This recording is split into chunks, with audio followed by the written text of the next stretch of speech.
Hi and welcome. You probably clicked on this because Plato's in the title, but you'll have to wait for the good stuff because I'm going to start with political messaging and why Republicans have baked-in advantages.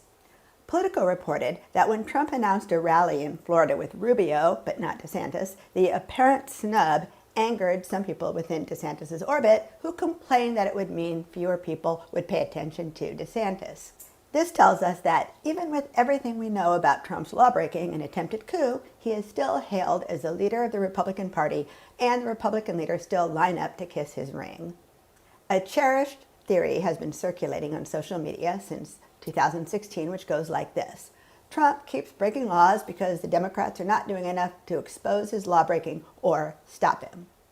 Another theory is that the whole problem is that the Democrats are bad at messaging. I propose instead a two-part theory. First, the Republican Party supports Trump because he's a lawbreaker and insurrectionist, and the Republican Party controls an effective disinformation machine. These two things go together. The way to build an effective anti-democratic party is by creating an effective disinformation machine. Democracy requires truth and an intact public sphere. All the jurors have to share the same set of facts or rule of law won't work. Autocracy relies on myths and lies like this. Vote for me and I will keep you safe from your enemies. You can see right away that the Republicans have a few advantages. Advantage number one, a liar can create great sound bites. The truth is always more complex. According to the messaging has to be simple theory, if you have to explain, you lose. For example, Ted Cruz said, "Why is it only Democrat blue cities that take days to count their votes? The rest of the country manages to get it done on election night." The truth is that more Democrats vote by mail, and mail-in ballots take longer to count because with in-person voting, the carrying and checking happens when the voter votes. With mail-in ballots, the process happens after the ballot arrives, which delays the counting. Most states look at postmarks. Therefore, they accept ballots that arrive late if the ballot was postmarked on time. The Republican-controlled state legislature of Pennsylvania passed laws forbidding early ballots to be counted before election night, enabling people like Ted Cruz to spread that lie. The truth teller then has to explain that Ted Cruz is setting up the Republicans to accuse the Democrats in blue cities of cheating because it takes longer to count those votes, thereby repeating what happened in 2020 and deliberately undermining the integrity of elections. See the problem? Lying is easy. The liar has the freedom to make the lie super interesting and to play to the audience's fears and biases. The truth is always more complex and nuanced and boring. This brings me to advantage number two. Destroying is easier than building. An anti-federal government movement has been taking root in the Republican Party for decades. In the 1990s, we saw the rise of anti-government militias. When Steve Bannon talks about the deep state, he means the rules and regulations put in place since the New Deal. When Steve Bannon talks about destroying the deep state, he means dismantling the laws that he doesn't like. You can either roll back federal powers slowly through systematic deregulation, as the Republicans have been doing for decades, or you can bring in a wrecking ball. Trump is a wrecking ball. Trump supporters are on board with his wrecking ball tactics because they don't believe the federal government represents them. They think the federal government is helping others replace them. The Confederates were opposed to the federal government because the federal government wanted to end slavery. Segregationalists were opposed to the federal government because the federal government wanted to end racial segregation. People who want to cheat and steal are opposed to the federal government because the federal regulations put in place since the New Deal outlaw things like money laundering and price fixing. Confederate sympathizers and segregationists are still with us. Now they call themselves Republicans. In 2018, I wrote an article for Slate magazine entitled, "Why Trump Supporters Will Believe Any Lie He Tells." Drawing on research from psychologists, I argued that they're lying on purpose because they know the lies destroy. It's just another way of being an insurrectionist. This brings me to advantage number three. Their audience, authoritarians, need simple messaging. After World War II, political psychologists like Theodore Adorno asked whether there were authoritarian character traits. In his book, The Authoritarian Personality, from 1950, Adorno described the traits of the authoritarian personality. also known as the anti-democratic personality. Today's political psychologists have continued the work and have defined authoritarian personality as, among other things, having a low tolerance for complexity, which includes diversity and globalization.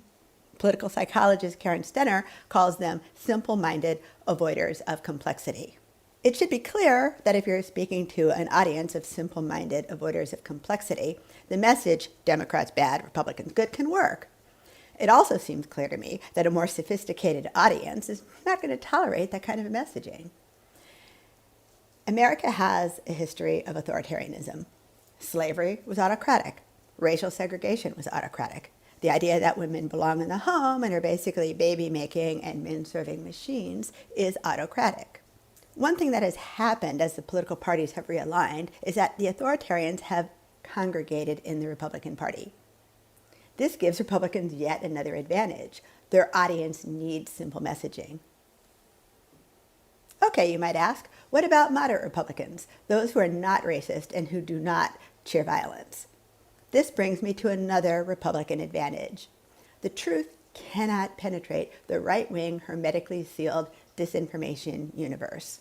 During the first televised hearing of the House Select Committee investigating the January 6th attack, Benny Thompson said, Donald Trump oversaw and directed a coordinated, multi-step effort to overturn an election.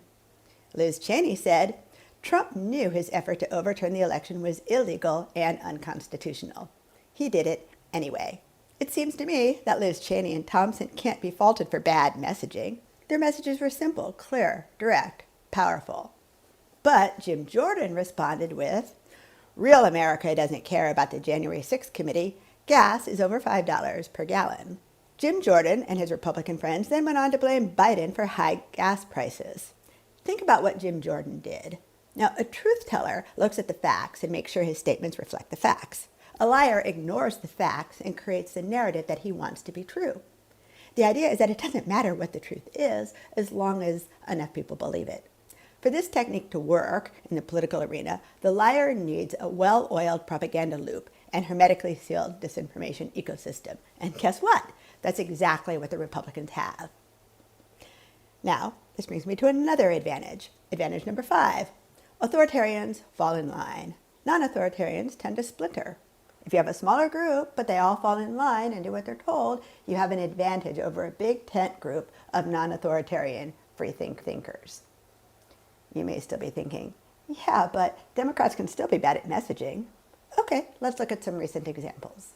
On Thursday, a federal judge, Judge Jackson, warned that today the dark shadow of tyranny still threatens democracy as she issued the second longest sentence to a January 6th rioter. The dark shadow of tyranny still threatens democracy, coming from a federal judge, seems to me like a strong message. But nobody's talking about the criminal trials of the insurrectionists, possibly because there are so many that people are overloaded.